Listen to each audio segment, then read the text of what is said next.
finally figured out you could schedule tweets because Oh yeah, I would always like go live, and then I would spend like the first like 10 minutes like telling Jack like, hold on, I gotta figure out how to type all this at the same time. yeah. It was kind of a real boon once I realized that because I was like, oh, I got to get up in the morning to do like my hype tweet for my book that's out, that day or whatever, and then I'd wake up and I forget about it until someone like tagged me in a review. I was like, oh shit, I had a book out today. Um, so now I just do it the night before. It's great. Yeah, well, well, we talk about that all the time on the show. Like we just did an episode on Tuesday with Nicole Gu and Dave Baker. They have a new Everyone is Tulip book coming out at Dark Horse, and it's just always like the amount of like, I mean, even with Marvel, like the amount of press you have to do yourself. Like it's pretty much like you have a book out, like you better go promote it because most likely no one else is going to. Yeah, and I mean the thing is too, where I always think to myself, like I mean, like all my books are Marvel books, like so they have their own PR budget, but I'm always like, yeah, but what if my book fails because I didn't promote it enough? Like, what if nobody buys it because uh, you know the 2,000 some people who follow me didn't know it was coming out? Like that's going to be the real kicker. But still, you feel like you got to do everything you can. Right. Well, and also it's like one of those things where it's not measurable either. So if you don't do it, Yeah. it's like, oh, I failed. But if you do, you have no idea. So it's like I better do Yep. it No, none either way. whatsoever. Well, we'll start. I'm always like, well, it's a comic book show. You start with normal comic book things. So I never know what's going on. Did you watch Loki? I guess that's like the comic-y thing right now. Yeah, yeah. It was actually funny. So I was like, wow, these sets look really great. And it's like a real kind of mid-century, late mid-century aesthetic kind of thing. I'm like, but it also looks like the subway stations in Montreal. Like I'm looking at Oh, the right. ceiling lights they have set up, and I'm like, wow, these look like Montreal subway stations. Which don't get me wrong, Montreal subway stations look great, but that was all I could think of while I was watching that. Well, I wonder, because I mean, I think most people, especially like 90s and early 2000s, like pretty much any show you can watch is like just Canadian sets and Canadian actors. Um, A lot of stuff is, but but I I mean, know it's just Marvel, a lot of them moved to like Atlanta, so I was surprised to see like Loki on the Montreal stuff. oh, I mean, I don't think it actually was filmed there. Oh, It's was it? just no, no, no. It's just a very similar aesthetic to the TVA sets and the Montreal metro system. Hmm, interesting. So have you haven't seen you have no still no inkling on what's happening with Taskmaster and Black Widow? They don't give you that. No, no, they don't tell me that shit. Um, yeah, like I'll find out when you do, I guess. You don't get no. I You mean, don't get to go to premiere. yeah, no, no. If I made up Black Widow, I still don't think I'd be able to go to the premiere. Um, That's but true. also, I mean, like their Taskmaster doesn't have pirate boots, so we don't have a whole lot of crossover as to the movie and the comic that I wrote. That's true. How was that ending? It's still ending, kind of ending that when it's still not even, it wasn't out. Was it because it was Yeah, originally kind of to be coinciding with the movie, correct? yeah. It was supposed to come out April 1st of last year, which I think the movie was supposed to come out April of last year, if memory serves. So I think they wanted the series out or like coming out while the movie was coming out. But the movie kept getting pushed back and back, and then Taskmaster, the comic book, the important part, kept getting pushed back and back. And after a certain point, I think everyone's just like, we just gotta get this comic out. Like it's been sitting in the tank too long. Let's just get it out there. One way, like it still probably benefited from the Black Widow hype because people are wild for the Marvel movies, and this movie coming out over a year late is just like the anticipation for people is just ramping up and up and up. So I think I mean, again, I don't know anything about marketing, was like let's take advantage of the anticipation, the fervor, that's building up around this movie, and get this comic out, so people have something. Yeah. Well, and I think, I mean, we talked about it when we did Europe. Like, I feel like for most people, like, Taskmaster is like one of those characters who, if you're reading comics, like, and you're a fan of him, I mean, because he's so sparsely used. Like, if you'll go pick up anything, and at the same time, I think if you are like on the periphery and you see, oh, Taskmaster is going to be used in a Black Widow movie, you might pick it up. Like, talked about a bunch of the show. Like, I work one day a week at Barnes Noble for their 40% discount, and I'm in charge of the graphic novel like end cap type thing. Right. That's pretty much what I fill it. Like right now, I have like Black Widow stuff on there, and I think Shang-Chi stuff and like other stuff. But like it's a good at least primer to get people in to hopefully totally. other stuff. But I don't think the trade's not out for that yet, right? No, it's out next month. Yeah, I think it's out next month. Well, that's pretty good timing then, at least for. Yeah, I mean, if you can't have a series coming out, having a trade out's is the next best thing. Because I mean, honestly, I think more people are buying trades than individual issues anyway. Like especially like kind of people are first timers, so they walk into a comic store and they say, "Hey, I want a book with this character I saw in the movie." I'd say 9 times out of 10 that the person at the comic shop's going to try to move them a trade. Right. Yeah, because I mean, you don't want to go in there and be like, here, you can pick up this one thing, but you're gonna have to pick up like this other thing every month for the next like 2 years of your life. Or yeah, like we want Taskmaster thing. It's like, well, I got issue 4 over there. Yeah, 1 to 3 is like, no, issue 3 had a new character. What are you, crazy? And those people can be like, yeah, well, see you later. Well, that's like collecting because I've recently got back into like collecting a lot of it's for lack of better term manga, and like trying to collect that is like, okay, I want to read this. Well, we have like volume 2, 6, 8, and 9. Yeah. And like 5 tough. is out of print, and 7 will be back in stock in August. I'm like, okay, well, I guess I'm never gonna read this series. Yeah, I mean I've been collecting all the Battle Angel stuff, the Alita stuff, and because they had the hardcover slipcase was on Amazon for like just a wild deal the year before last or something. So I got all that for the first series. It was awesome, and I was like, well, I'll collect Last Order as well, the next series, and had these like giant phone book omnibus. I think the series is like twice as long as the first one. So I went on eBay and found a great deal on the omnibuses, whatever, and then got them, and then only found out later that the very end of the series never got collected in an omnibus. So I had to go track down like the last 4, I don't know, tankobons, is that what they're called? Yeah, tankobons. Like the small ones. So it looks like dog shit on my shelf, but I got it all. Yeah, that's like is it these? I tracked these down, like the 2 big. Okay, I didn't even know they made a Big O manga, and I just found out. So I found a good deal on these 2. Come to find out, like the rest of the series is like $70 a volume.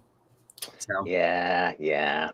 Oh well. And that's the thing. Like, I'm waiting to collect the next, or the next or last or whatever Alita,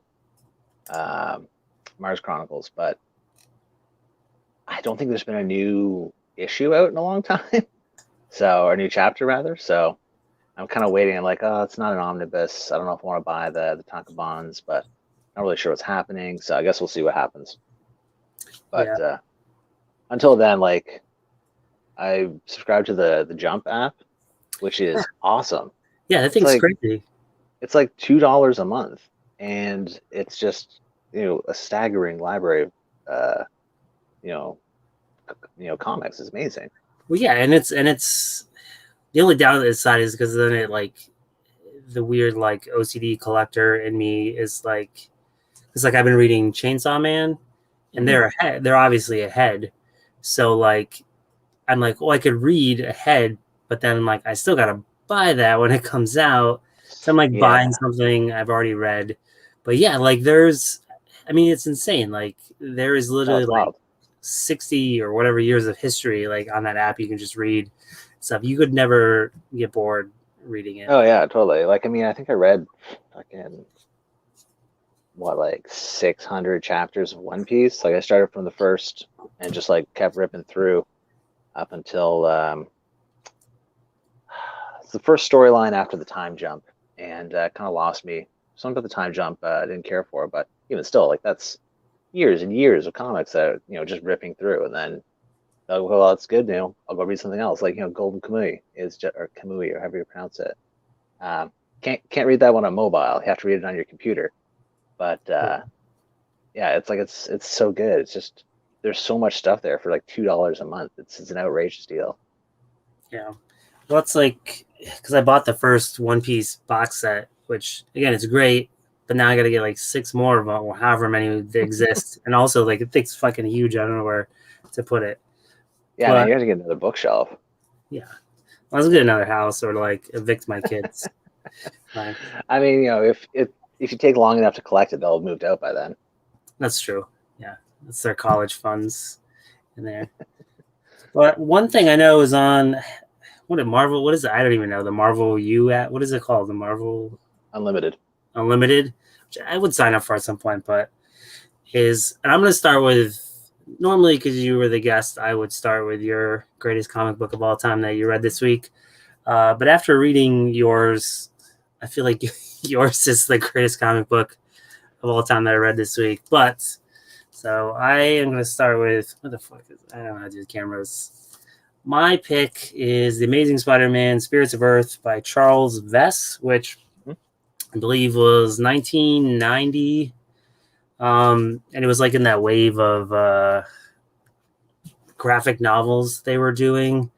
I didn't hear about this until maybe last year or something. I don't know. I saw like a page on maybe like a Tumblr or something, and it looked sick. So I tracked it down on eBay, and I finally got around to reading it maybe like 2 weeks ago or so. But we do this like every other week. So I was like, had you heard of this before?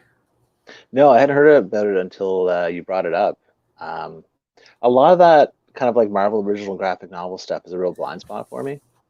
So, uh, like I've picked up a few here and there. What was a good one that I read recently? Oh, Night Raven, House of Cards, which was I think a Marvel UK one, but it was David Lloyd did it, and it was like another fully painted book. It's just like amazing. It's I think it's the best David Lloyd stuff I've ever seen. Yeah. And so similarly here, like it was amazing to see Charles Vess just doing like a whole ass Spider-Man, and it was it's such a characteristic of his work. You can never look at that and be like, oh yeah, like that's just a generic sort of Charles Vess Spider-Man kind of thing. Like it's wild. Yeah, well, even I didn't know he did. I'm trying to share the screen. Because I guess like in '86, the thing I'm showing now, he did a backup, and it was Okay. like "Cry of the Wendigo," Oh, and okay. There you go. Now you're speaking my language. That's yeah, getting to my very. alpha roots. I don't know why the Wendigo. I don't know why he's in New York City, but so he didn't color this, but Because somebody got hungry. That's why. yeah, it's like about like a little girl that gets kidnapped and like Peter Parker goes out there, but like his Spider-Man is like fucking great.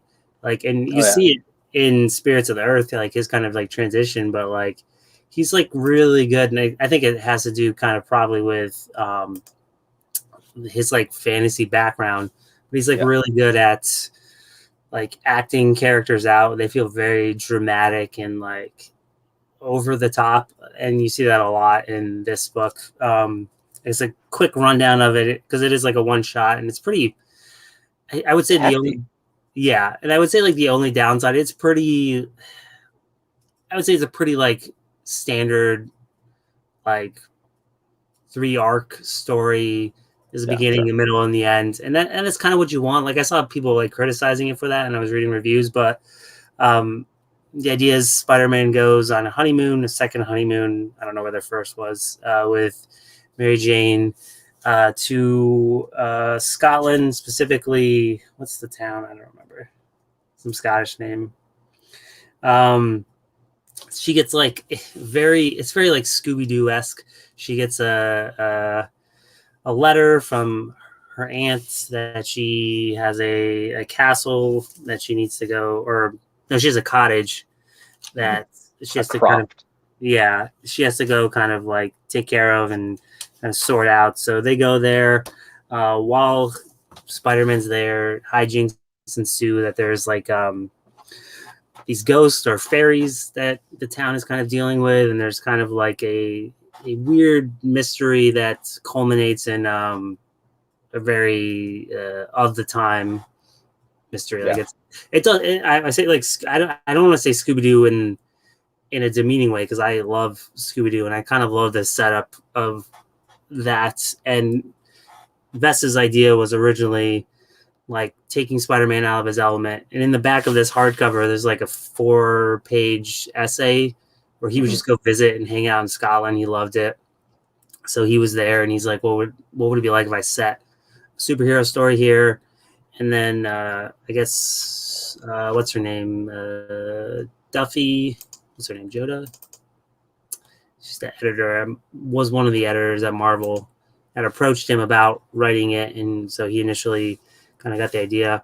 But I think like in the way these kind of graphic novels that Marvel was doing, and much like DC at the time with like Gotham by Gaslight or like Gothic, Morrison's Gothic and stuff like that. Like I wish they would do more of the type of stuff where you kind of give Absolutely. it to a specific creator. I mean, this is a guy who does like fantasy books and works with occasionally like Gaiman, and he's then able to like essentially put his twist on Spider-Man, and that's what you kind of get. Like it's not it's not groundbreaking plot wise and character wise, but at the same time, like it's not something you've seen. Like you don't really explore kind of like Gaelic Gothic mystery with Spider-Man to kind of No, no. throw him in a castle setting with Ghost, and then spoiler eventually the Hellfire Club.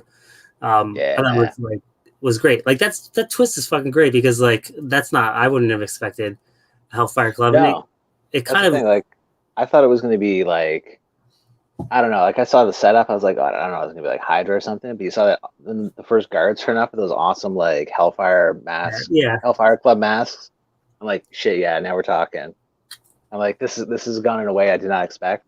And I mean, given the time period, maybe it would be a little more obvious then, given that, the X-Men were hot shit in those days. Well, I mean, they still are.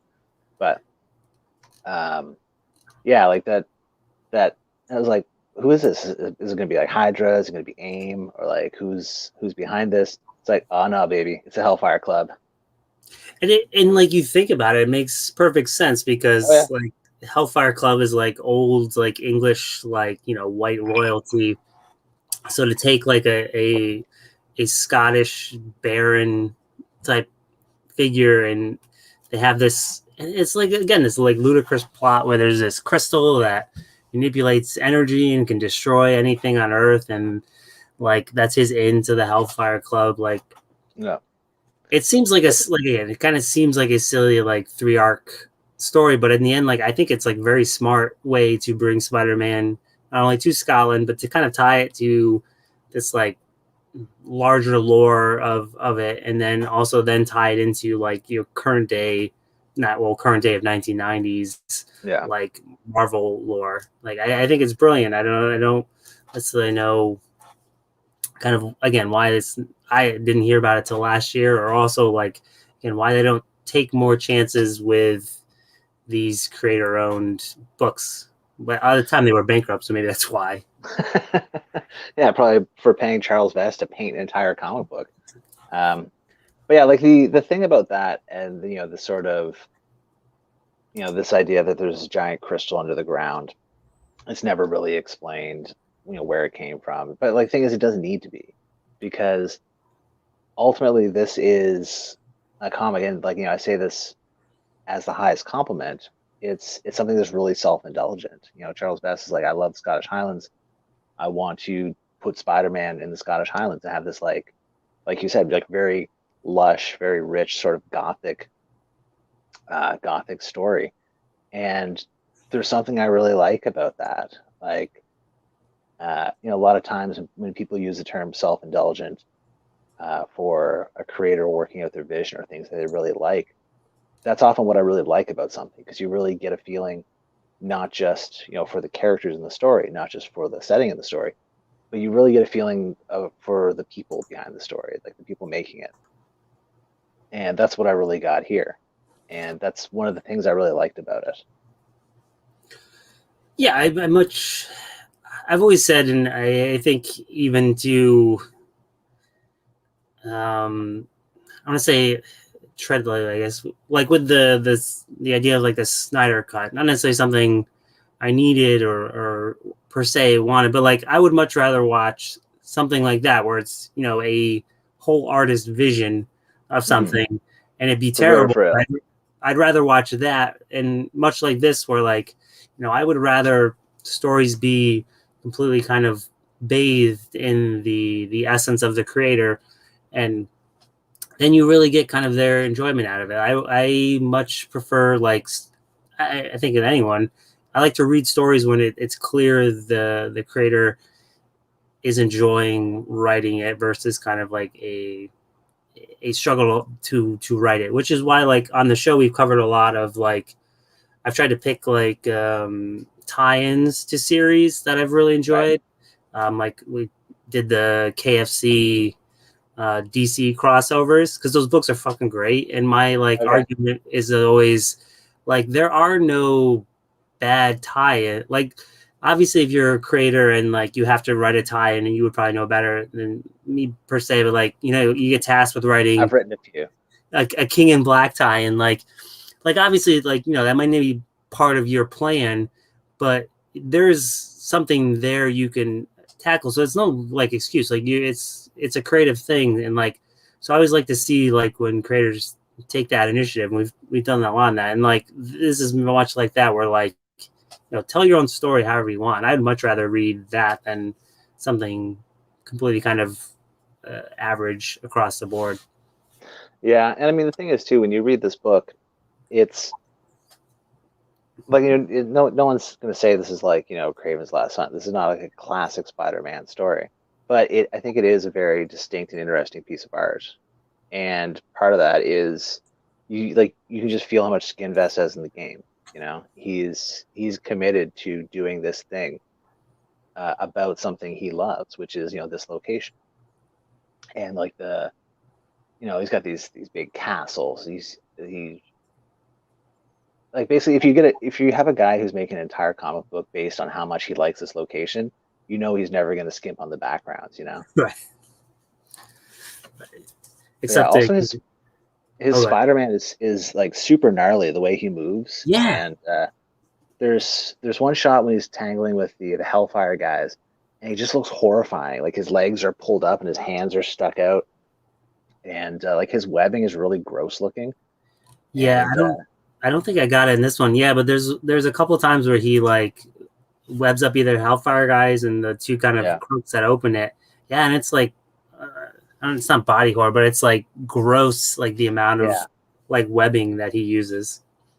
that's something I always kind of it's not really anything I really touched on ever, and probably never will. But it was I thought I always had about Spider-Man like way back in the day, where like he's got to be kind of gross for people to look at, like the way he moves and like the stuff he does. It was something that came up in that comic book Desolation Jones, where there's a character who was altered to have what they called an arachnid reflex, where she was just deeply unsettling to all the people around her. And I was like, I always kind of wonder if like are people grossed out by Spider-Man? Like we kind of touched on that in the second issue of Black Cat, where like, does he wear a mask because he has a spider face? And it was just like, oh, he's gross. He's Spider-Man. Right. What do you think of like the iconic poses for Spider-Man are all these like Mm. very beyond like um no, I was gonna say like they're almost like that famous Spider Woman cover, Monara. Yeah, but I mean, Like you're looking at that like McFarlane, like really yeah, contortion kind of stuff, which is like super dynamic and exciting on comic page. But it is funny to think about it, like looking at it from the perspective of a normal person. Like he would just be a really strange dude. Yeah, and then, yeah, and like I said, I think he in this particular, because there's probably three real scenes of no, four real scenes of action. There's like the open. Yep. There's him fighting a giant ghost, Yep. um, which Just again is pound some people. only explained by we have a kid, like we have a crystal. We can, Yeah, it's awesome. yeah, which But I again, mean, again, it's just an excuse. So like, he's like, I want to draw a bunch of ghosts. I want to draw a giant ghost chasing Spider-Man through a castle, and then like, he blows a pillar, like a tower over it because he's so pissed off. Like, what's the explanation? Holograms? Sure, why not? You know? yeah, and yeah, and again, I hate using. I don't know why. Maybe it's because my kids watch Scooby Doo and the Loch Ness Monster constantly, but it's very much like that. Like, at the end of the mystery. Oh, how did I do it? I did projections and holograms. Well, that's what? That doesn't make any sense. But it doesn't fucking matter. Like, That's the thing. in the context of the story, it works, and it works for what you're telling. So like, why it looked fucking And cool. yeah, and like that's the thing about superhero comics that I mean, like here's the thing, like in Black Cat and Taskmaster, for instance, I do a lot of stories with like plans, you know. It's always like who's got the better plan, who's better prepared. But ultimately it's only set dressing because it just has to sound good enough. Ultimately I don't care if something makes a whole lot of sense because it's comic books. If it makes just enough sense, then it's fine. Then it's still exciting for people to see. And you know, it's fun. You don't need like, you know, I can't do an entire issue where they're just getting together all the gear they need in order to do a job, you know, unless that is itself an exciting story. And it's the same thing with this. It's like, well, I want to draw a castle. I want to draw a bunch of ghosts, and I want to draw Spider-Man getting in a tight situation. How do we explain that? Holograms. Fuck it. We're good. We're done. We're set. Time to break out Right. the watercolors, you know? And I think too, like if this is for the most part, like a one shot, like it works in the Mm, sense again where everyone I think can pick it up. Like he does enough in the beginning to establish Spider-Man in New York City. I think anyone with a general understanding of New York City gets the fish out of water sense of going to Scotland. I think he does a great job of establishing a relationship with Peter and Mary Jane. I thought it was a pretty good, oh, yeah, totally. like it's a pretty good Mary Jane. I mean, outside of her getting decked in the face, which you don't see, I guess, but um, like it's just like casually on the way up. Like, did he hit you? Yeah, yeah, okay, I mean, to be fair, that guy was a piece of shit. So, yeah, I mean,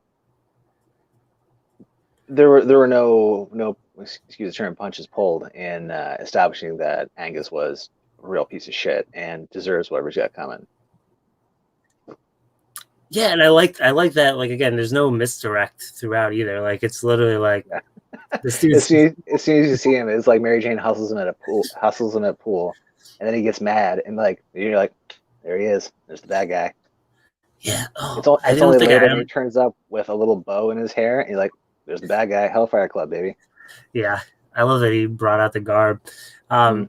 And there was like one I didn't pull the panel, but there's like one where it's after she beats him playing pool, and it's only like he does so much work in the background, Oh and yeah. it's like literally like I think Mary Jane is like kind of like leaning on Peter, and she has like her arm up, and it's like the way they're like kind of like holding each other. It's like the most natural like relationship pose. And again, Oh I yeah, think totally. um, the idea of like bringing in this fantasy um, painter is able to kind of get stuff that I don't think you would normally get in comics, and that's what I think makes this so interesting. Again, he did a backup, and I think he did another one. He's done a few painted covers, but outside that, he hasn't really done. I think he did stuff with Gaiman, Yeah. and that's it. He's pretty active still. He's a very cool looking 70-year-old. If you go to his website, um, I was surprised. Like I'm not super familiar with Vest. Like I read Stardust, the one he did with Neil Gaiman, but I was surprised at like the similarities to Kaluta. Which I mean, I guess I probably shouldn't have been surprised if I'd known anything about him. But yeah, it has that same sort of. It's almost like a contradiction. It's like a certain delicacy of line, but also an almost comic exaggeration of characterization, where like people's eyes get really big or their faces distort, but at the same time, it's like really delicate and masterful. Yeah, That I was really really charmed by. I felt like this was like the closest we, because I mean Charles Vess, even though he's a fantasy guy, I think he's from like Pennsylvania or Virginia or something. Hmm. But has a very, I think he is obsessed and studies kind of like the very classic fairy tale storybook style that was developed in Europe, and he has a very European feel. Oh yeah, And at times, especially Angus when he has the ponytail, I was like, this is probably the closest we would have come to like a Mobius like doing a Spider-Man, like obviously not as detailed or I you're don't just know. saying that 'cause he's got the same ponytail as John from the Yeah, Incredible. yeah. But I was like, this is like as close as we could ever get to that, which again would have. I mean, we have what Requiem, or no, what's that called? Silver Surfer Terrible. Parable, yeah. Yeah. But yeah, and Makes me think though, like how much did Kaluta do any Marvel work? Like I know he did a bunch of DC stuff with like Shadow, but I can't think off the top of my head if he did any Marvel stuff. and not that I can think of. I feel like again like late '80s and '90s, like a lot of people slept under the radar. Like again, I didn't know he did a backup, and it is literally only a backup Yeah. in. It's an issue with I don't know. Someone else is writing. Oh, here it is.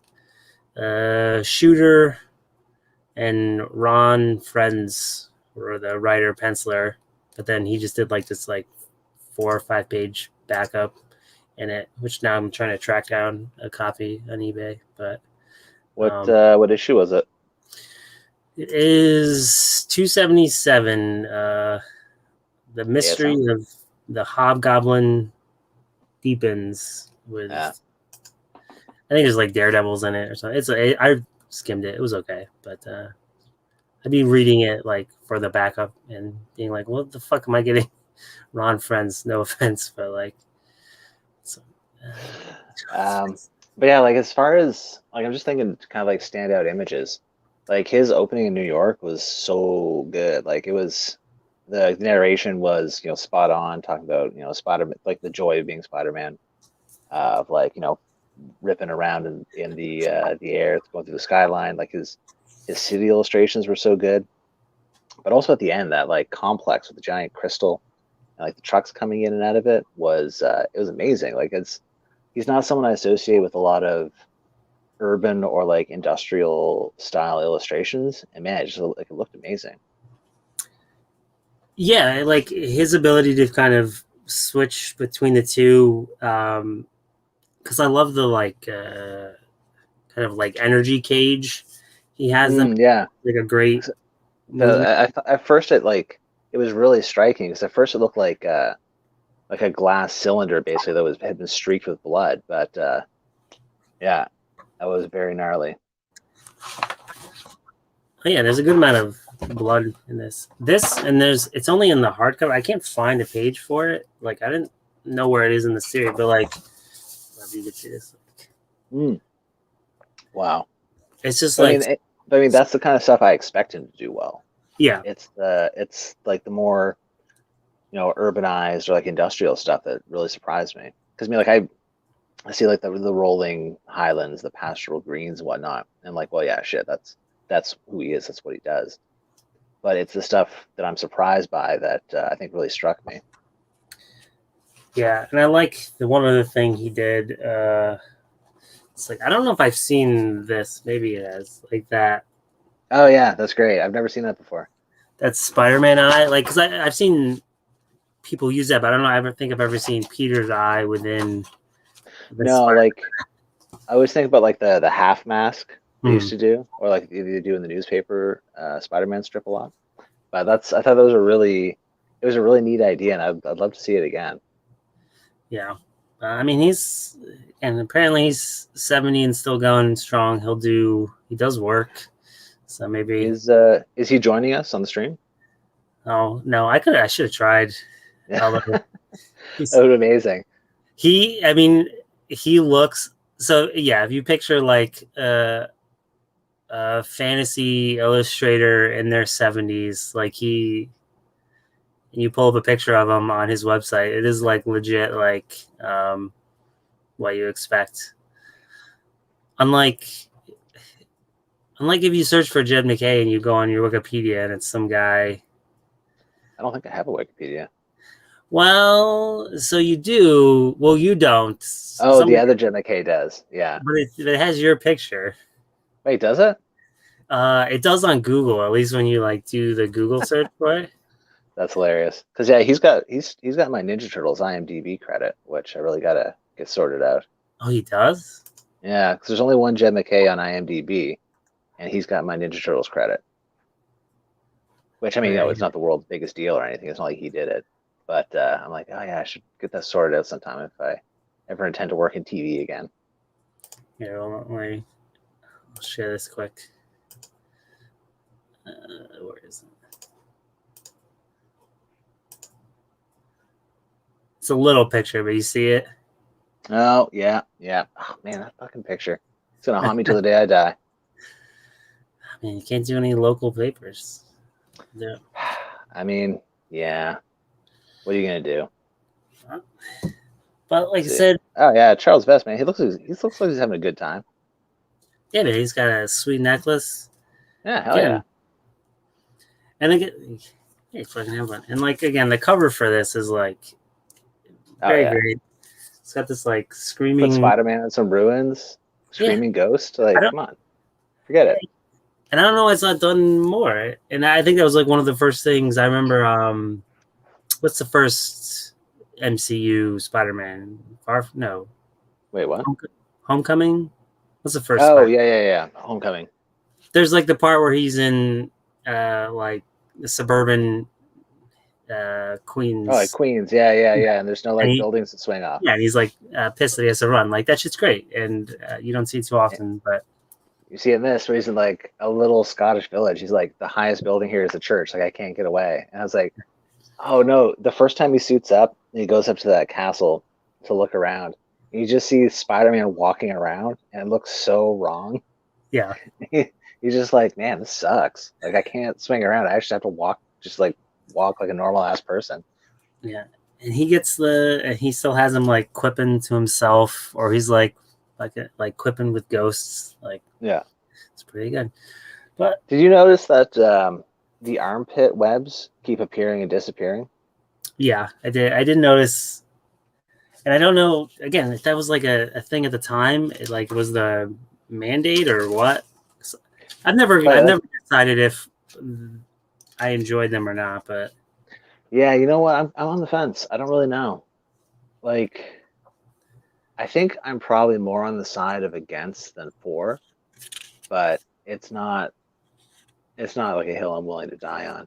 But it just was funny because I saw them pop up in a panel. I'm like, oh, that's odd. I don't recall that. And the next panel they're gone, and the next panel they're back. So I guess that's a way of like making everybody happy. yeah, they show up a lot when he's running through town. I was trying to see if he was using them when they would be necessary. If they have, I mean, again, I mean, logically, they don't have real purpose. yeah.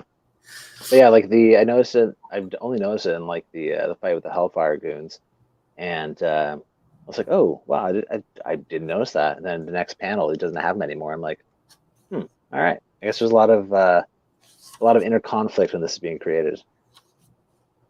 But yeah, like back to your point, I would love to see these. I'd love to see the Marvel graphic novel series continue again. With you know ideally people with a very specific vision that they want to bring out there. I just don't know. Because I mean, I guess it must have been relatively marketable in the '80s because they did a whole whack of them. Like, yeah, and again, they were like actively seeking them out, at least from what I was reading. And like with him, she went to him and was like, "What if I gave you a graphic novel with any character? What would you do?" And Yeah. he's like, "Oh, let me think about it." And he had his trip to Scotland, and then he was talking about how he grew up with Spider-Man, so he just thought the two would merge. Um, the idea that they would kind of like approach creators with very specific visions seems interesting, and they kind of did it. They had that Marvel Knights initiative, which I loved. It Yeah. was Oh yeah, that's true. um, so they had like the Revel, Bram Revel X Men. They had Matt Kent's Spider Man with Marco Rudy, and then Joe Keating, and oh, shoot, what's that guy? He does tons of art. Shoot, what's his name? And he was Shit. drawing a comic. I would assume he would do tons of art. Yeah, he did. He did Sex with Joe Casey. I can't think of his name. Oh yeah, I don't. He's a Shoot, very what's that? distinct style. I like. Yeah, yeah. I can think of the style immediately, but I can't remember who specifically it is. Yeah, but at least Uh, those were like, here's stories out of context. Like you can do whatever you want with them and tell your own unique things. And like that Matt Kent Spider Man is insane. And I think that Bram Revel's X Men is like one of the best like one shot X Men stories that exists. And like yeah, I mean, we I think one of the problems is though that people like a lot of comic fans are just really obsessed with things mattering, with things like with continuity. yeah, Um, and I feel like the minute you say that something is not in continuity, you get a huge swath of people just checking out.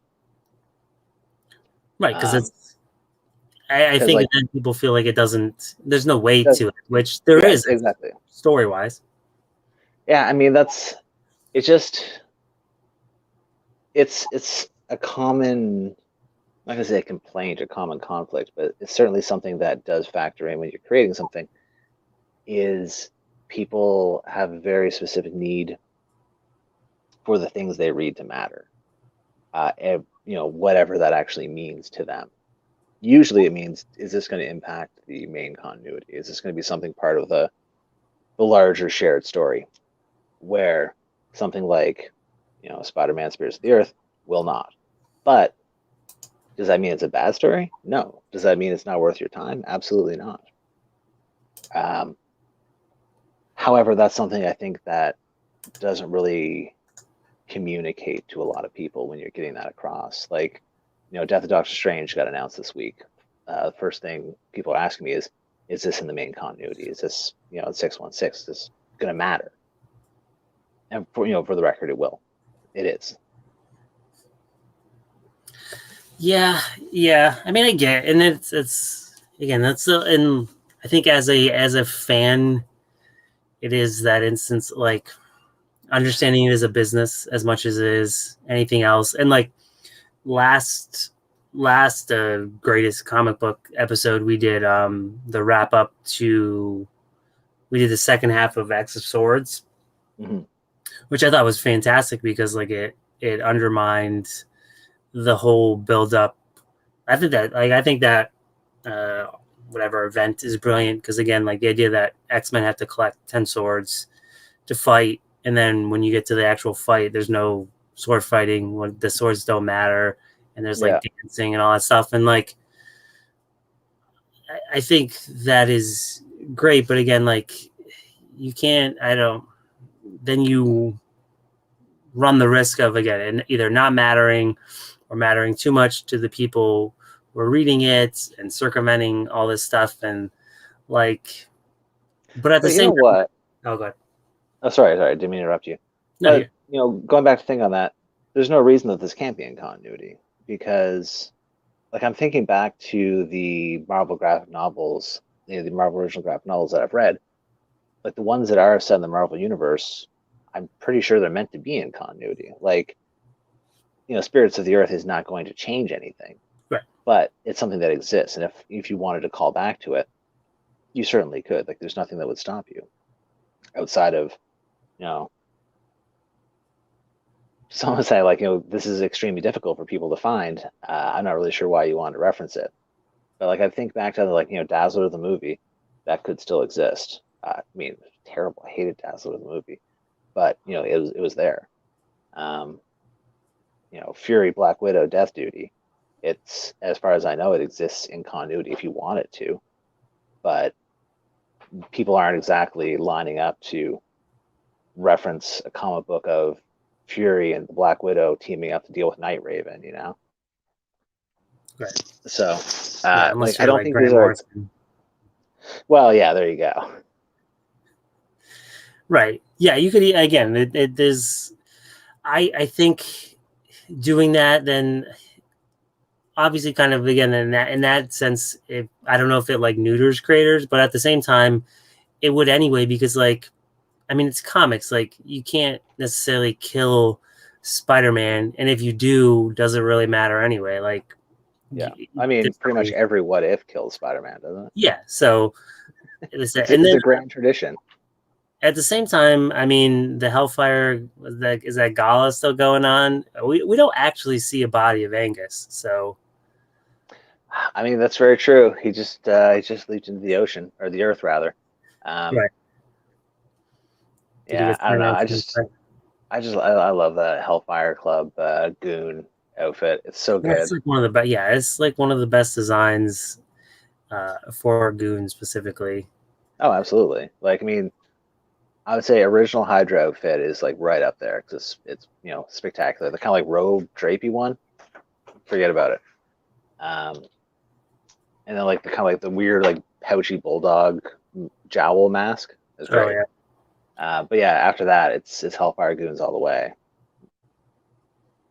yeah. And I like these. I like that they had like just very basic banter. Like I don't like being in a cave. Like I wish we could Yeah, go up. it's like this sucks. Have we Yeah, cleared everybody out of this friggin' village yet? And like, yeah, yeah, don't worry, we're using our greatest weapon, capitalism. right. And then they just get beat up by Spider-Man. Yeah, But here are the it's working. it is available. I'm about 80% to 90% sure it's available on the Marvel Unlimited app, but you can easily go track. Like, I mean, this copy is more beat up than I like to think about because the more I think about it, I'm like, oh, I wish I had a better like. But um, So I decided you to put can, this in the search list. yeah, but you can easily get it on Amazon if you want, Amazon or eBay.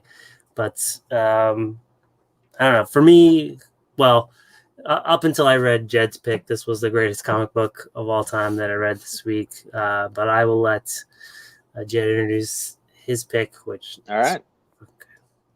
All right, so my pick for the greatest comic book I read this week is, more accurately, the greatest comic book I reread this week, but it is Hobtown Mystery Stories: The Case of the Missing Men. It is by Chris Burton and Alexander Forbes, both from Nova Scotia, where I live. It's published by Conundrum Press, which is a Nova Scotia print, and it is a original graphic novel, which is uh, relatively hefty. So yeah, you had your reading cut out for you. But yeah, it's set in Nova Scotia in a small town in 1996. I grew up in Prince Edward Island, and a province just a little ways over, still a maritime province. And basically, this like 90s maritime dirtbag dipshit kid energy is it's so extremely relatable to me, and just like smoking in bowling alleys, and like people drinking bad beer, and like towns coming together for like weird sort of bullshit celebrations. It worked for me on every level. But beyond that, it's just a really spectacular blend of the sort of kid detective genre with real horrifying, unsettling shit. yeah. So what did you think of this, Alex? Uh, when you mentioned I had never heard of it, which for me is like the best part of the show. Often my regular co-host Jack, we both try and pick things that uh, either of us haven't heard, which is again, I'm always out for buying more stuff. So when I saw that it was like 300 and so pages, and I was like, okay, I'll try and get through this. I started it. I was halfway through within like an hour or so, and I just wanted to read more, and I finished It it. goes fast, doesn't it? Yeah, and like so, I mean, all cards on the table. I didn't have a copy. I have ordered one now, but so I reached out to Conundrum and also Chris, and both were very nice to provide me review copies. And they gave me a review copy of the next one. It's like the Oh, Crustacea. you're talking about the case of the Curse of Hermit? Yeah. So like the second I finished this, I was like, oh, I gotta read that. But I was like, I gotta get ready for the show. Yeah. But yeah, like you said, it is I think they describe it as like Lynch meets Nancy Drew, Yeah. which I think on the surface, very much, I think is a good, if you kind of like elevator pitch, but Yeah, for sure. it does what I think a lot of media now tries to do, like your Riverdales and like even they've redone Nancy Drew, try to capture the essence of those kid detectives Yeah. much in a more realistic setting. This less so, but kind of the edginess of it. I think this is like the best adaptation of that I've ever read. Oh, absolutely. The kids are not only relatable, and again, I didn't grow up in Nova Scotia in this setting, but like just the capturing the true kind of angst of kids and the kind of cadence and relationships, I think were brilliant. But then also to mix in the kind of abstract weirdness that like the Lynch reference is doing, and it worked completely is Yeah. insane. Like this on every level, like the mystery is great, the weirdness is great, and then just kind of like the relationships with the kids are great. Like there's, and that's not even like touching on the art, which is fucking fantastic. Like every Oh, page is like it's a spectacular. cover of a classic, like Nancy Drew Hardy Boys book. It's fucking great. Yeah, like it's one of those things where usually for, a book like this, the cover is going to be the best part. And like I don't think it's a knock on the book to say the cover is the worst part. Where like everything between these two covers is amazing. Like it's just such great work that is so it's just so like evocative and like smart and just the it tells you everything like the pages you have there. That's the first like what 1, 2, 3, 4. It's the first 5 pages before the book even starts, and that was what sold me on the book. It's like, wow, this is just like horrifying and weird and unpleasant. And then you get into the actual book, and yeah, it's I don't know. I don't have enough good things to say about the Hobtown mystery stories. Like I said to you, I don't know why everyone in the world isn't talking about them. Yeah, and I don't know if like, I mean, I was familiar with Conundrum, but yeah, I don't know if again it's a smaller publisher trying to Yeah. get that into shops. But this feels like a book that kind of in the current market would sell like crazy. Like it feels very much of the time, but doing it better than again anything I've read. Yeah, like this cold open is so great Oh, at establishing the tone. you have the next page on there. I don't know. I tried to use only the previews. No, I have this. Okay, that's fine. But yeah, like the next page is just amazing. The guys in the raincoats with the paper plate masks with the childlike dog drawings on them. Like it's it's reminiscent of the best kind of scenes from horror manga.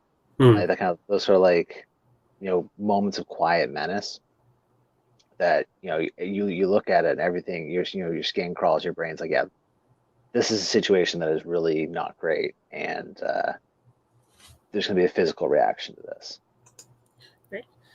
And it takes these kids who are well all in high school minus Sam, which again I love the weirdness of he is a graduate and they don't really ever like I mean, he's basically like Tom Swift, yeah except Tom Swift, everybody just sort of takes him at face value. Whereas here in this like little town in rural Nova Scotia, there's like, oh no, he's just some dipshit kid. He's like, no, Yeah, seriously, I'm taking courses at MIT. Like, yeah, right, sure.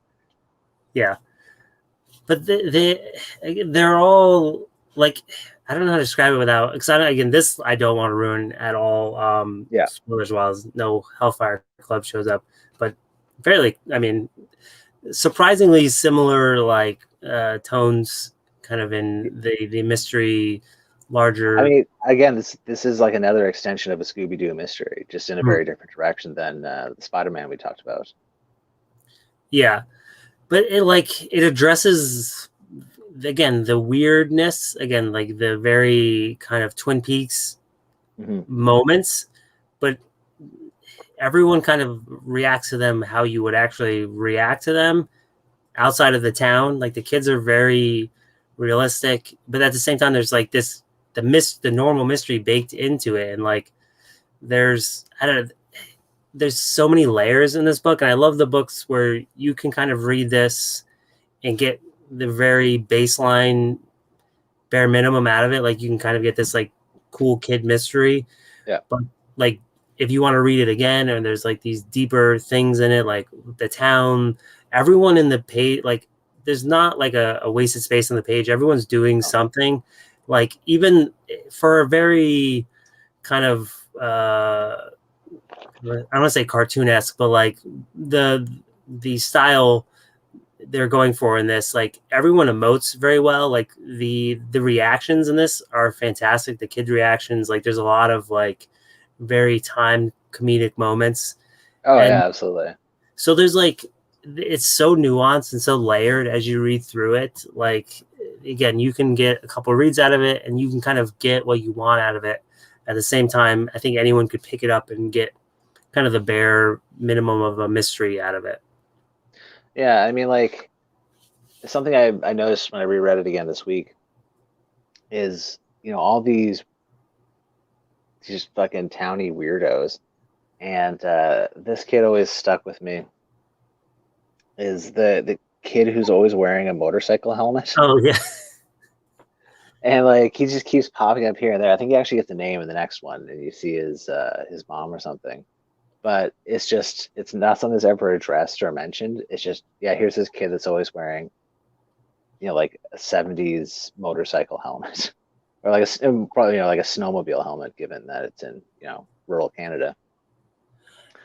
But like all the characters, like the five main kid detectives are so well characterized, but they're never done so in a way that makes them seem like a stereotype. mm-hmm. And everyone has, just really great moments, and they're characterized well and they're acted well. You kind of see what's beneath them. Dana's the rich kid who's, very smart and takes the mystery stuff very seriously, but maybe might be a little manipulative. No one, really sure. Pauline's the poor kid who's got the, some unknown family situation, and some sort of strange thing going on. Brennan and Denny.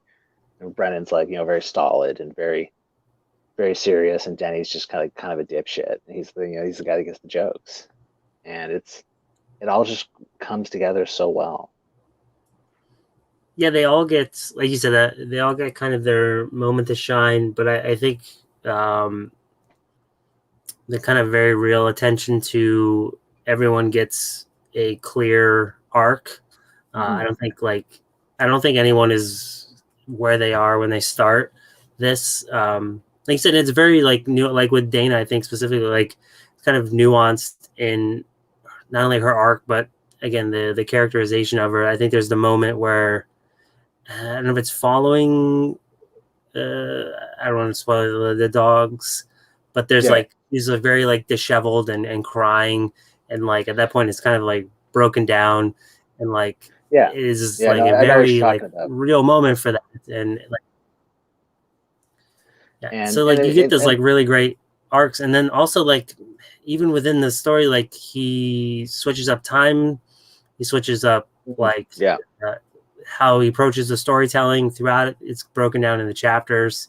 I don't know. I think like again, like this is like uh, next level like storytelling, and I'm so again really surprised that it's not something bigger. And I'm very very angry that I only. It's wild, isn't it? Like I picked it up because I mean it's actually no, I've seen this on the shelf at the comic store for ages. I just never bothered to pick it up because I was like, I mean, I didn't know what to expect from it, and I thought it was just going to be kind of you know how people print like local histories, like they're like vanity press to print like local histories of like where you are or whatever. I thought it might be something like that. I was like, I don't know. I just don't really know if this is something I'm going to be interested in. It just really went under my radar until I saw on Twitter uh, someone had said, "Oh, here's this book," and they basically posted the first 5 pages there, that cold open, and I was immediately sold because like this looks spectacular. Those 5 pages sold me entirely on this book and any other book that will come after it. So I went down to the comic store. I bought the first 2 books just on the strength of those 5 pages because that told me everything I need to know. I know there's going to be great art. I know it's going to be some very weird shit, and what I got was even better than what I expected based on that. So yeah, like I would love these books to get out there. Um, I mean, I'm not saying that adaptations, excuse me, and stuff like that are the be all and end all, but like I have no idea why like Netflix hasn't bought this, Right. Because they can make it for a song, but and again, like I don't care about adaptations, but I do like to see people making money off the things that they've created. Yeah, well, like I mean, again, it's you look at like the boom of kind of like the '80s nostalgia and like Stranger Yeah. Things like that. And again, like I mean, those are fun stories, but again, I don't think it is captured as well as this. No, no, no, it doesn't have a patch on it. And I And don't like, know how.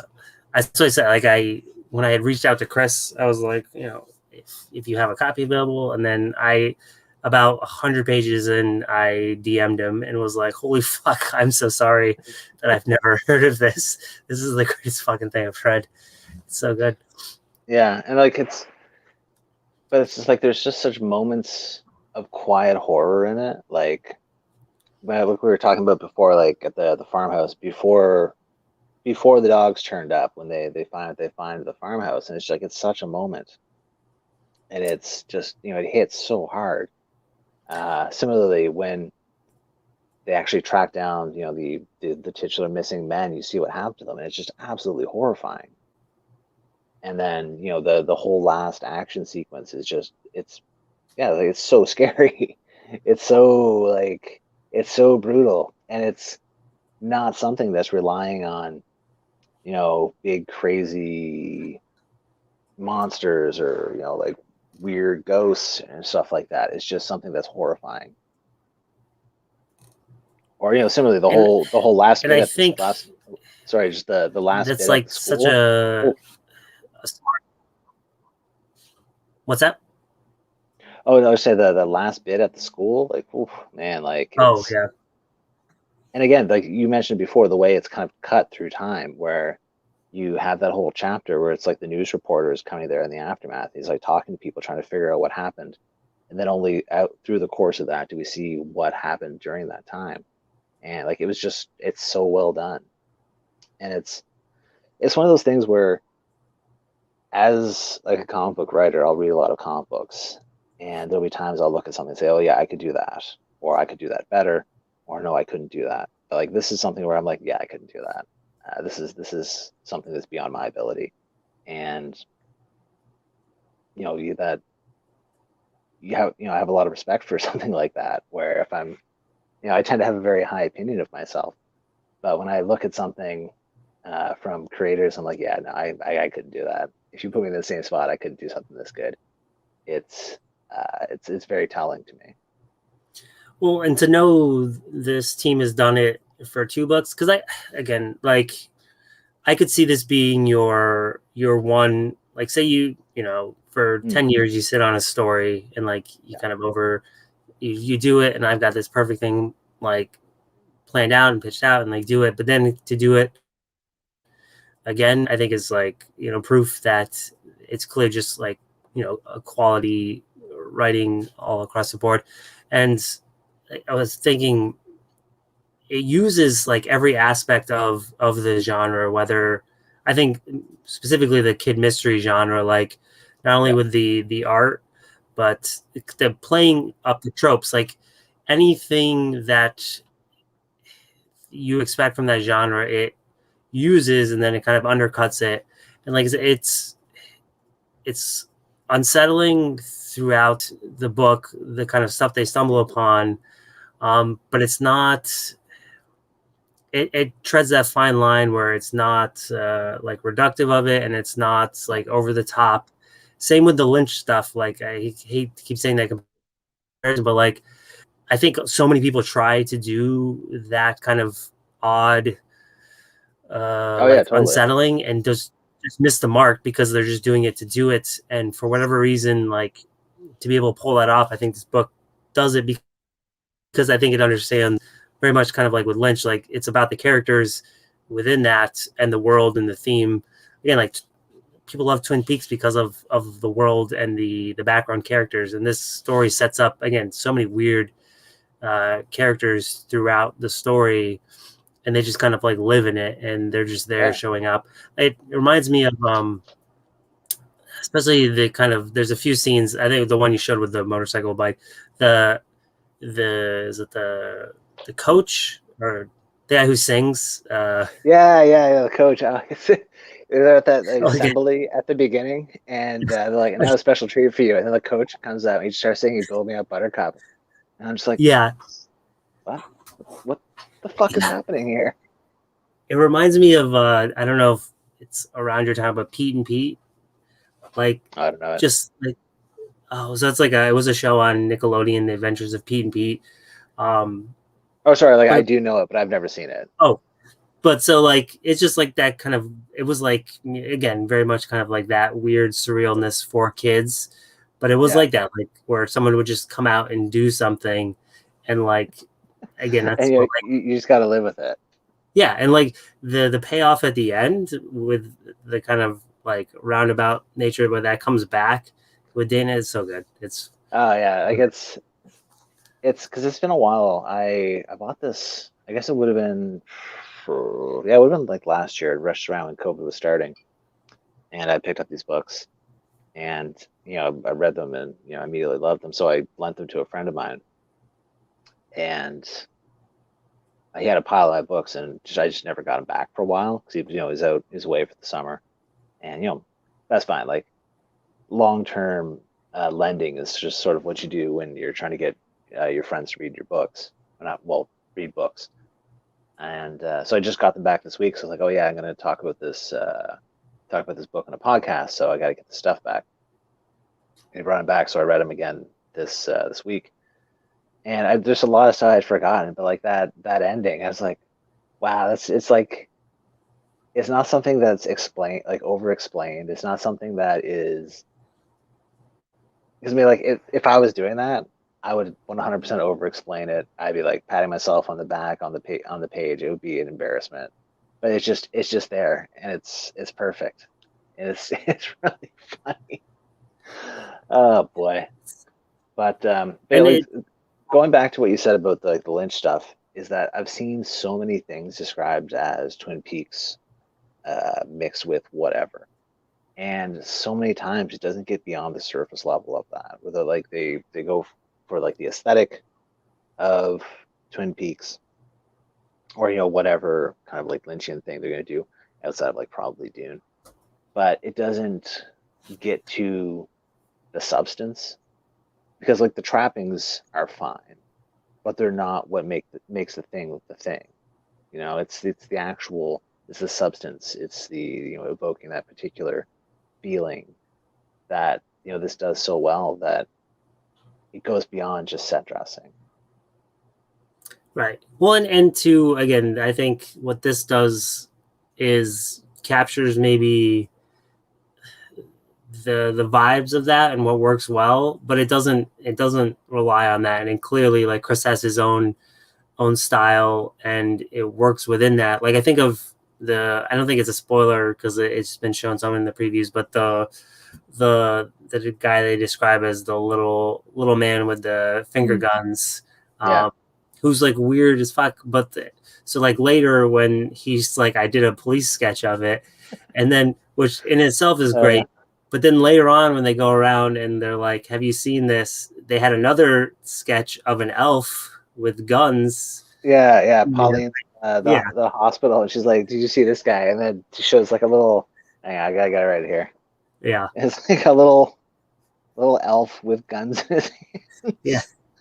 And it's like, wow, Pauline, you did not understand what was going on. Yeah. But like to again, like it's so I think the little weird guy marching to a parade is kind of the Yeah, Lynchian type thing, but then he doesn't kind of hang on that. He hangs on. yeah, but it's not something that's just lifted out of a episode of a 30, 40-year-old TV show. Yeah, Yeah, there you go. yeah, There's the guy. It's so funny because it just means that Nadine was not listening to Denny because yeah. nobody listens to Denny. No, man, he had a good sketch. Yeah, and even that, like the ability to have like these very grotesque looking people Mm, who are just part of it. But then, I mean, clearly, like Dana and Pauline and that crew are very like normal looking people. Again, just works to kind of that aesthetic where everyone is like very uh, obtuse and yeah, I overtly. mean, like I think one of my favorite characters is Dana's dad, Mr. Nance, because he's just like a dude who kind of looks like 80s George Michael, and he's just always up to Mhm. something. And there's something about him I find really entertaining. Like you see him some more in the next volume, and he just is still very much the same character. And also, whenever you see him, he's always drinking, so he's got problems. But yeah, I like Mr. Nance for some reason. Have you read the second one yet? I haven't because I was like, I'm not gonna be able to get ready for it. It's uh, it's revealed that he has a little flaming devil tattoo on his chest, which like awesome. Yeah, That's character building right there. and I would love to know. And I think the artist is like very low key. I was trying to do as much, but like Mm, he clearly doing a style because there's so many instances where like a more either refined or realistic aspect kind of breaks out. I think you see that with Sam's Guardian. What's his name? Not Dylan. It's oh, Dylan, but it's not like Delan or something. Dylan. Like, yeah, like the way Island. he yeah, like represents him, and a lot of times he like over like he's clearly like this artist who is inhabiting this style. I would like to see more of what he does, but he's not around on a lot of social media. Yeah, and you see that too with a lot of the stuff with Sam, the Tom Swift kid, where at one point Deputy Zablocki he thinks that Sam is the murderer, and he's kind of like he's talking to Brennan, and he's talking to well no, just talking to Brennan because Denny doesn't snitch, but he's kind of like laying out these situations. You see this like this sort of cartoony version of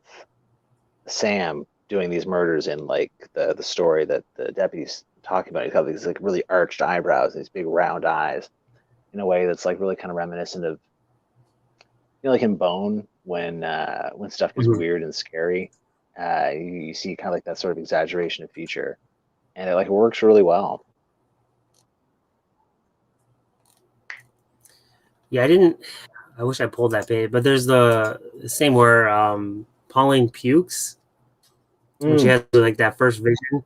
It gets like yeah, super like detailed, like almost like photo realistic, and then it will pull back. But again, I think like on all levels, everyone in this like this again, like I feel like we're just saying the most positive things like you can say, and I never know how like helpful that is to people, but like I mean, I don't know, oh it's yeah, so good. there you go. Yeah, like Like that's so good, but also that it's and then that puke is like in the shape of something, which is incredible. Like it's so oh, I don't think I well, ever noticed that. yeah, it's so well put together, which is very similar to is it when Sam and Pauline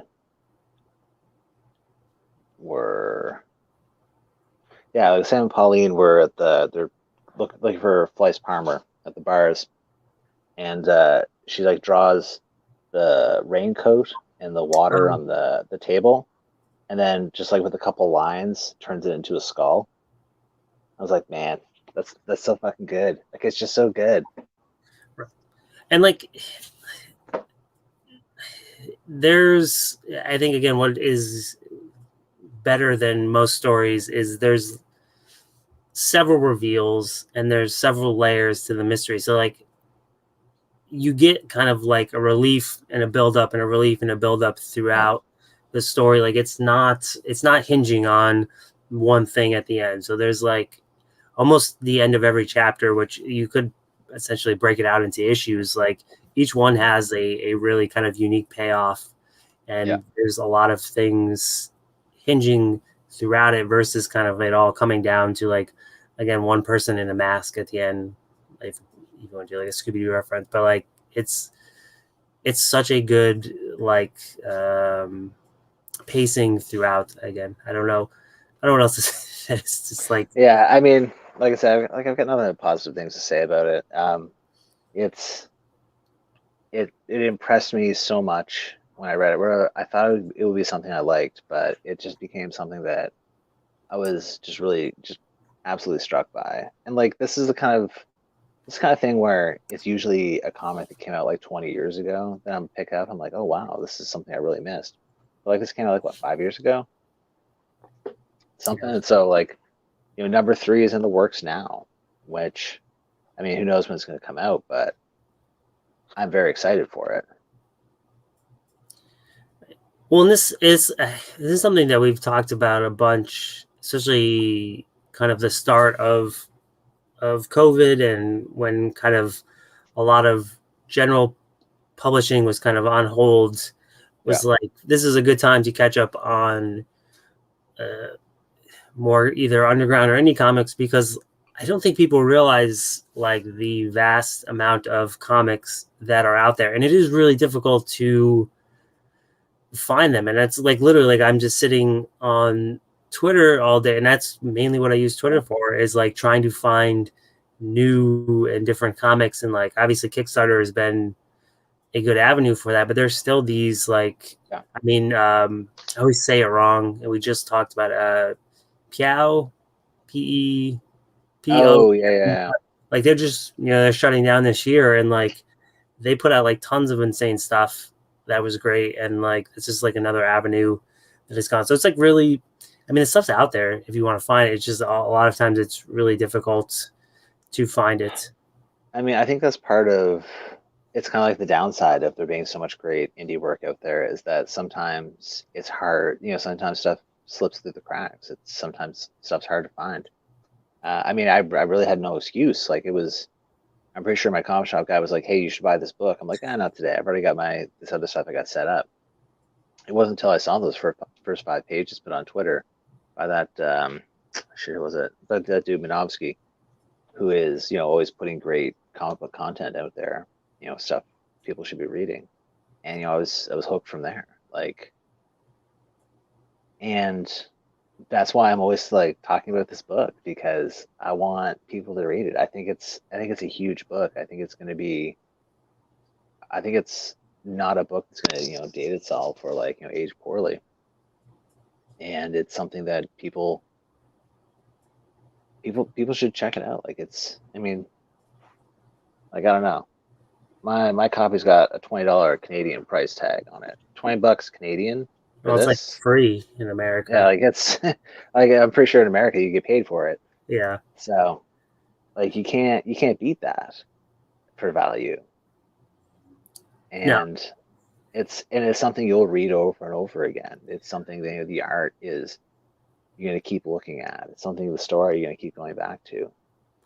Well, I So think too, like what you said, like they do a thing that a lot of great movies and comics, which Cape Comics have the ability to do, but like nothing in it dates it. Like yeah. there is nothing really in it that wouldn't put it in a specific time period. So like you could read this at any point and it feels relevant. Well, I mean, part of that too, though, is that's the excuse me, the thing about a period piece, where if you set something in 1996, I mean, this came out like what 2017. If you set it in 1996, then it's always going to be in 1996. It's not going to be hugely dated because it already is dated, Hmm. by design, which is something I find really interesting, and it's something that I like about period pieces because they kind of future-proof themselves to a certain extent. Like, I mean, some of the way the kids talk is not, would not fly today. But I mean, I remember, I knew these kids in the 90s. I was a maritime teenage dipshit in 1996. And that's the way it was. Kids, smoking cigarettes and calling each other bad words. And, that's that's also one of the character takes I really like that we see established early on is Dana smoking a pipe and Oh, like it's like it's so funny, but it's so perfect for like that just like little bit of characterization. It's like she's the rich kid, she's the blonde, she's the one who like gets all the good grades, and so of course she like smokes a pipe while she leaves the mystery club. Like it's really something about it just I find just delightful. yeah. There. Oh, Shore's the.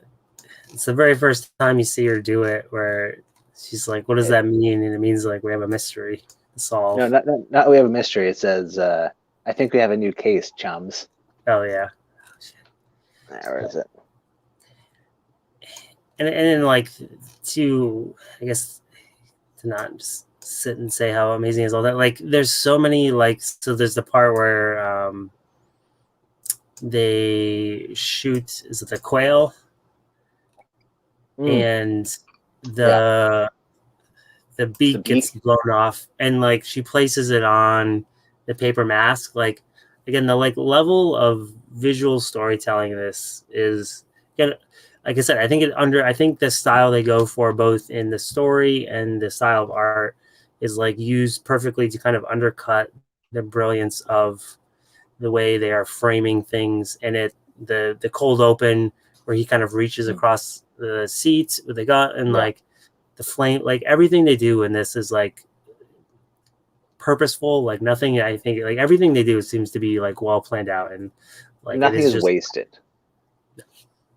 yeah there's the like from start to finish in this book there's not an ounce of fat on this book I don't think like Yeah. it is as close to perfection as I've read recently and that's why I was like real Yeah. pissed like I got to talk about Yeah. And I mean, like, I'll admit I'm not much of a critic. Um, I'm not, I'm not particularly, it's just not something I'm good at. But, it's just, I'll read a book that if I like, I'll tend to focus on things I liked about it. But something like this, it's just from front to back, I just responded to it so positively. And I think it's a book I'd love to see more people read it because I mean, that's why we do comics, right? That's why we're interested in comics because it's a medium that is widely accessible to people and is meant for as many people to read as possible and many people to be, to I mean, I hate to use the word consume in a positive way, but that's basically, to consume this media and then have something in common, something to talk about. yeah well I mean the reason we started this sister show or whatever was again like somebody was just tweeting about it, I don't remember who but like I don't know how important reviews are, especially for comics. It feels like a weird medium where, like, if I'm going to review the first issue of Black Cat, like, the story you're setting up isn't a one issue story. Like, you're setting No. up an arc. So, like, there are things I could be like, well, this doesn't work for me in this issue. That's probably because the stuff I need for it to work is down the line. Like, you're telling Yeah. a story, and specifically with arcs, and like, I just, I feel like reviews are not. I don't know if they're helpful, but I would much rather spend my time talking positively about comics because not only is it more fun, but like that's just generally like, I don't know, it's easier to do and it's more prohibitive of what comics are, because even like I've talked about, like, when I stopped reviewing comics was I was reviewing Sex Criminals, Right. and I was like, the book wasn't for me. I didn't like it, but I was well aware that it was a good book, and it was like, again, it's like Yeah. Zdarsky and Fraction, Fraction. like, they're writing a good book. I just didn't like it. So like, how do I review that? Be like, this book's not for me, but here's who it could be for. Like, that's not That's the helpful. thing, And isn't like, yeah, it?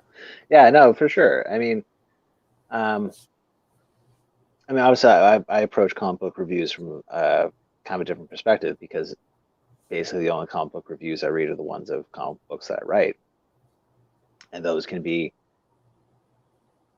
very, what's the word I'm looking for? Very accurate, or like, to my perception, wildly off the mark.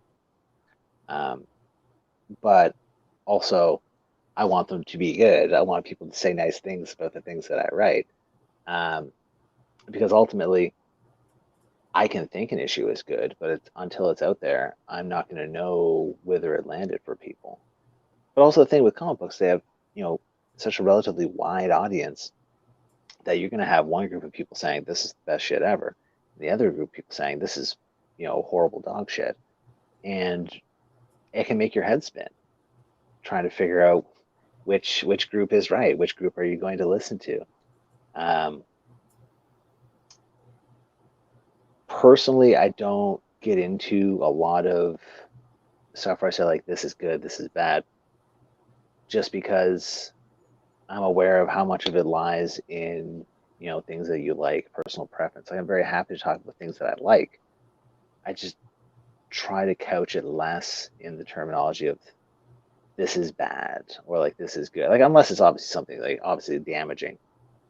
Like, I'm not gonna read the continuing adventures of Adolf Hitler and be like, I mean, I thought this was bad, but maybe you would right. like it, something like that. But just because I'm aware of how many things that I do like that a lot of people would think were kind of shit. Like, not on like, a dangerous ideology or anything like that, but just because they don't like it. I'm trying to think off the top of my head what some of those things would be, but I can't come up with any sacrificial lambs on that one. Well, I can even think, like, one of my favorite books is Prison Pit, and like that's clearly like such a niche type book. Oh, here, yeah, I got one for you. You remember Amalgam Comics, right? Hmm. Uh, a book I've always loved, and I'm aware that it may not actually be very good, was the Amalgam Comics one shot Assassins. It was like a real fucking like bad girl kind of cheesecake showcase. You had Dare the Terminator, who was like Daredevil mixed with Deathstroke, and Cat's Eye, who was Catwoman mixed with Elektra, and they're basically murdering their way from like the ground floor to the top of the skyscraper. And I read that as a kid. I was like, man, this is like the ballerest shit ever. And now as an adult, I'm like, yeah, you know what? If I came to this now with no nostalgia, maybe I wouldn't like it so much. But I still really enjoy it. It's still something that makes me happy. Is it a good comic? I mean, jury's out. But is it a comic I like? Yeah, absolutely. Right. Well, yeah, and as someone who's heralded the KFC trilogy as one of the greatest crossovers of That's all true. Right. time, I forgot about that. which I stand by. Hey, fair enough. I mean, No I did problem. see that there But was yeah, so I feel like if anyone's listening to the audio version, so at Chris, that's Kris, Burton, Bertin. Just go fucking bug the shit out of that guy and tell him how great his book is, and definitely pick it up. Again, it's available everywhere, like bookstores. As far as I can tell, I know it's on Barnes and Noble because that's what I ordered it because I get a discount. But I don't think hey, I heard it was a 40% discount. Is that correct? that is correct. Phew. It's worth working a day there and spending your whole paycheck at the end of your shift. Man, I used to work at a grocery store. I got like a 10% discount. Some bullshit. Yeah, I worked at Target for like a month at some when I was in not high school, in college, and I think I was like 5 to 10% or something, but it was only if you paid with cash or you could use their credit card or some bullshit. Nice, Yeah, nice, real cool, real yeah. cool. Which like in New York State that covers like state tax pretty much. I think ours is like 7% or something. Yeah, that sounds fairly embarrassing. But Well, I so mean, should be embarrassing for them. oh yeah, yeah. I mean they're Target though. Yeah, everyone loves them. Not in Canada. They went out of Um, business. oh, you guys don't have Target? Well, you guys still have Toys R Us though, so that's you don't have Toys R Us? R.I.P. No, man, Toys R Us went tits up, didn't it? They still had Canada stores. They kept those open. I don't know about that one. But I see. Well, because I have a bad habit of watching like toy hunts. Okay. I Looking. mean, it's very possible I'm wrong. I don't think there's definitely not one in Halifax anymore. The one in Moncton, I'm not entirely sure, but beyond that, I have no idea. Yeah, I've but I I haven't don't know. left I haven't left my region of Canada for about a year or so. I don't know how people shop. Like, I mean, I get you're probably used to the idea of your like obviously your money makes sense to you, but like the increased price, like I see Mm. them like shopping there, and it'll be like we'll have like a $20 toy, and it'll be like 45 Canadian dollars. Like it's seems because my wife would love to go to Canada, but I'm like it seems expensive. But that's because I'm watching like toy hunts. I don't know if that's actually true. I'm like based on my toy hunt Yeah, videos, yeah. Canada's Not everything really expensive. subscribes to the toy price point, but I mean, I'll be honest. Working for Marvel, I get paid in U.S. dollars, which basically means I get a raise living in Canada. So it's Oh, great. Works out very well. Also, I have healthcare. oh, you get best, yeah, because you definitely wouldn't get that at In Marvel. the United States, are you kidding me? I don't know how anybody like freelances in the U.S. It's wild. Yeah, I don't know. I've long, it's because I work like my 9 to 5, like Monday through Friday job is I work at like a nonprofit, specifically under kind of like our Department of Health. Um, Right.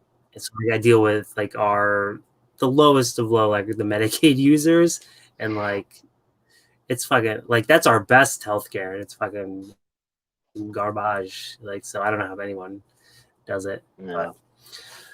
So, if those are our greatest comic books of all time, where can they find more of your great comic books, Jed? Well, I'm glad you asked. So what do we got coming up? Towards the end of the month, we have Black Cat Annual #1, the second Black Cat Annual #1 of this run. Well, no, of my run, we'll say.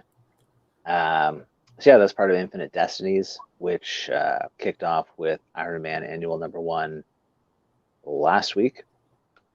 So yeah, in that you'll see Black Cat story. She goes to South Korea.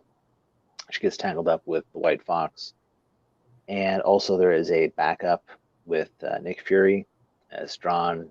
And so, all right, sorry, the annual is with art from Joey Vasquez, colors from Brian Reber, letters from Baron Delgado, and then the Fury backup with Juan Ferreira, which is man, Juan is just like tearing the roof off these Fury backups. It's amazing.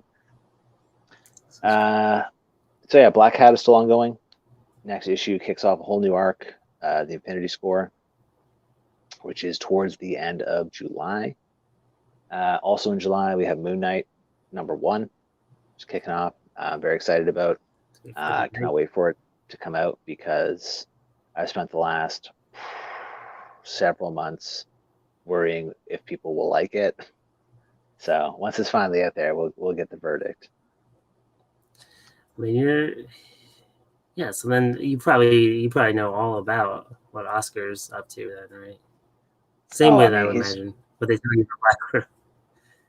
I mean, Oscar's always on me on my DMs. He's like, hey, what would Mark do here? What would Mark do here?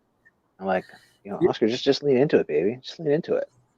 You're stealthily getting like the best like I guess B list characters. I don't say that like in derogatory. Like Oh no, that's fine. again, Taskmaster, and then I we've talked about like I think criminally underused like Fury, and then Yeah, yeah, I Moon mean, Knight. like it's like Moon Knight. I was in a position in the fall where like I basically got an email about Moon Knight where Tom Brevoort is like, listen, I want to put together a Moon Knight book. I don't really know what I want it to look like, so I'm just kind of asking around to see what ideas people have. If if it's something you're interested in, let me know.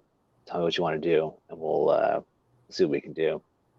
It's like that day. I think I got the email when I was like at the grocery store or something. Like kind of like rip ass home and just start typing stuff up and send it off.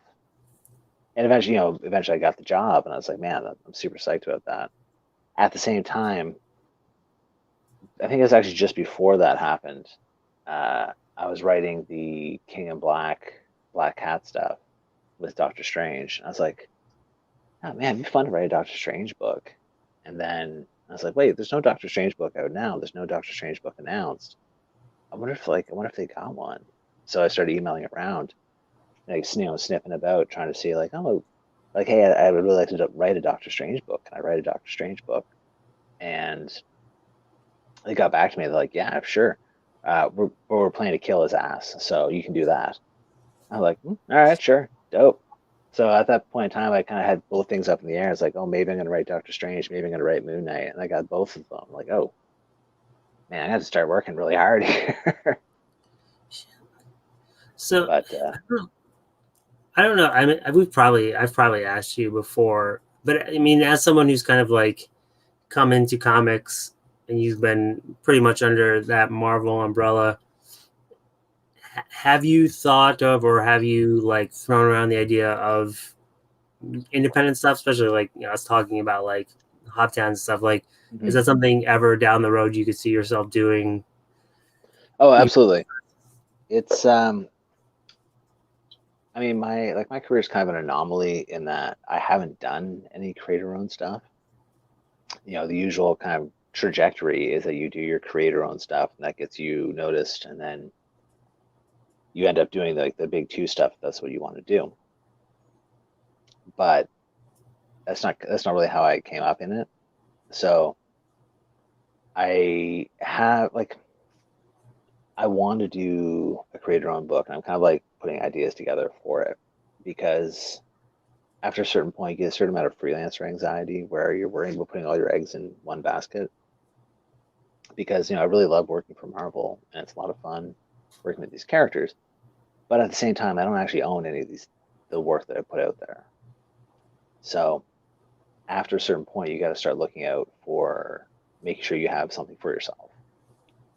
So I think that's kind of be the next phase of stuff that I'm working on is that gotta start looking into the creator owned stuff.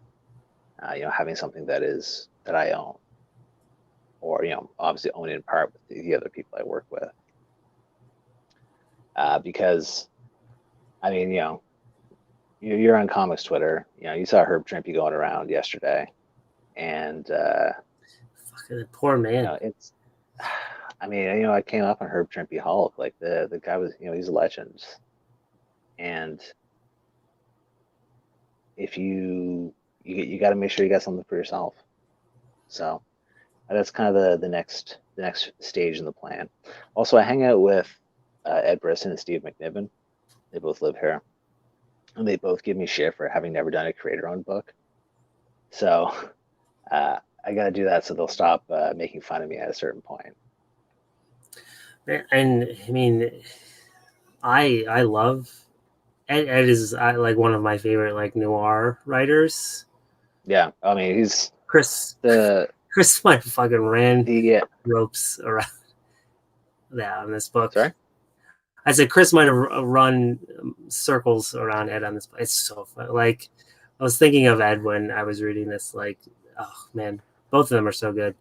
But I know, but the thing is, like, Ed's got to get a run on Daredevil because I feel like that would be oh yeah, so up his alley, and like it would just be knocked completely out of the park. Because like Ed's a crime guy, like through and through, so I feel like and Marvel like is like criminally underused him as well. Like his skill set, obviously, like his books have been good, but like yeah, again, kind of like the bread and butter of what he does. Like there's so many characters that would fit that, and that I don't think he's gotten that chance yet. yeah, I mean, I'm sure at some point he'll have a go there, but like when you think Marvel crime, you think Daredevil, you know, and I think that yeah, he would absolutely tear it up. I mean, and if you do a creator owned, I think it should only be a work to force Sheldon to do more art. Well, we got the latest volume of Black Cat reprints that first story we did for Marvel, which I saw that in the solicits. I had to email Nick, the editor, and I was like, what's going on here?" He's like, "What? I need something to fill 8 pages." I was like, "All right, like it's a good story. Sheldon's work is amazing. I just worry a little bit looking back at my writing from 10 years ago." That's true, but I mean, you get Sheldon to over. I mean, that's why I've always counted on Sheldon to kind of like support the weaknesses in my work. Again, like I think the fact I was saying that to you, like the fact that Marvel has kept Black Cat going again for a character that doesn't have a movie, isn't really attached to like anything bigger in the universe, is just like uh, proof positive of like your quality of writing, because it is like a book I would see them cancel otherwise. So the fact that it has this like fan base and like quality to it, like you keeping that above that for that long is just like proof of the quality in the books. Well, I mean, and, to be honest, a big part of that is editorial. Nick Lowe's been fighting for this book since day one. He really believes in it, and he's really fired up by it. I mean, like we cracked, legacy numbering plus annual. We cracked 20 issues this month, which is wild. Like a Black Cat book running 20 issues, like that's bananas. And also, Which yeah, that's 20 issues with one overarching arc. Like that's crazy. Like when do you get the chance to do that? yeah. Well, that's like one of my favorites of like the last. I think it was during the Now or the Legacy, or whenever one of their renumberings was the Hayden Blackman Elektra. I didn't read that. Oh shit! So it's like Hayden Blackman and Mike Del Mundo when he was like coming up, Right. And it's like one of the best like Elektra stories. Like it takes her as like an assassin, and she teams up with the guild, and like she's hunting. It's I don't know spoil. It's fucking great, but like again, that was like this really unique story with these two kind of like unique voices in comics, and it got I think maybe like 10 issues, and they were like cut it, pull the plug. Yeah, but they were able to wrap. But like again, I think that's again speaks to the quality of the work you've put out. I won't. Thank you. Keep bugging you for 2 hours. Podcast stuff because I'll forget. I don't remember. We'll be back. So officially, I beat Riley Rossmo for appearances, right? I mean, technically, yeah. If you want to count this as a pages and panel. It is a pages and panels presents type thing. It's So a Pages yes, and you would. Panels production. Yeah, it is on the same feed. So I think feed wise, you are yes, past Riley. But it's also because I have not bugged Riley because I was like, that man is like DC is like running him ragged with I doing know, but I love to see him out there though.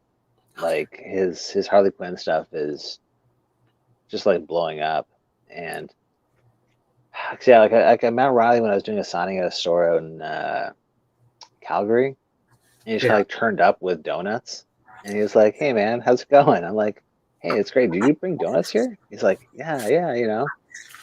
And he's just like he's like one of the nicest dudes I've met in comics. He's like, "Yeah, you should just like let people know you're in town and get some comics people together." I'm like, I honestly did not think about that. I thought that'd be like, trying to get out there big leaguing myself.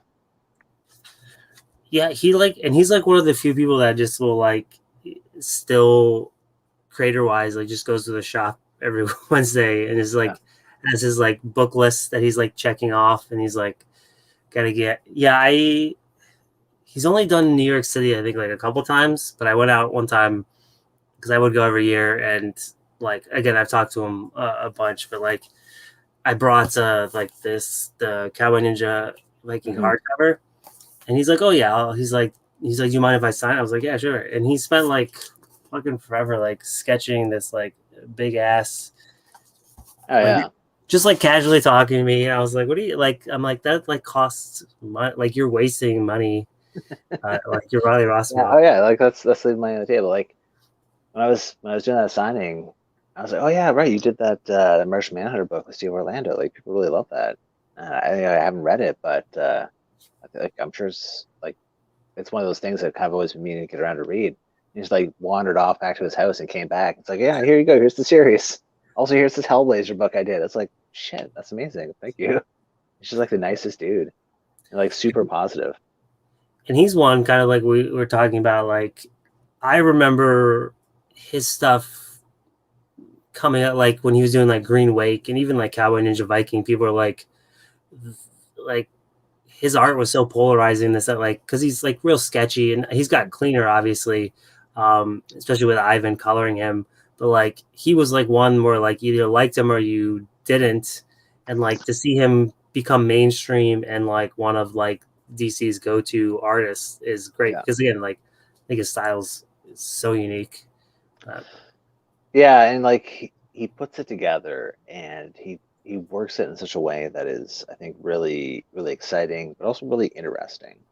And yeah, he's one of those guys who's out there who's just doing his thing. He's just working. He's not giving anybody grief. He's not giving anybody problems. He's just happy to be making comic books. oh, and he's still using my avatar, so until he changes it he'll be my There you go. it's my one claim to fame is I made the avatar for Riley Rossmo on Twitter. Look at this guy. I Yeah. don't know. I've kept it as a point of pride that I haven't changed my Twitter icon in the 10 years I've been on Twitter. It's smart. It's brand management. And as someone who I mean, it's bad brand management. It's the logo I made for my brother's band. He didn't like, so I'm like, fuck it, I'll use it. well, I know a picture you could change. I know a picture of you could change it to. Seems to be readily available all over the place. Uh, but again, as audio version, we do this. I don't know every other, usually Thursday or Friday, depending on schedules. This week's pages and panels will be Chad Sell talking about Cardboard Kingdom. I'm doing it for my, well, I like the books, but that's my kid's favorite graphic novels. So we're doing those. And then Nicole Goo, and Dave Baker episode. The live version is up, and then the audio one should be up if you're listening to the audio version of this. But I think that's it. I'm not very good at the promoting or remembering stuff. So I usually trail off on there. Kyle Overkill on Twitter. I think that's it. I don't know. We have a Pages and Panels Twitter, but I forget about it all the time. So don't check it out. So thanks for joining us. I'm going to end the broadcast.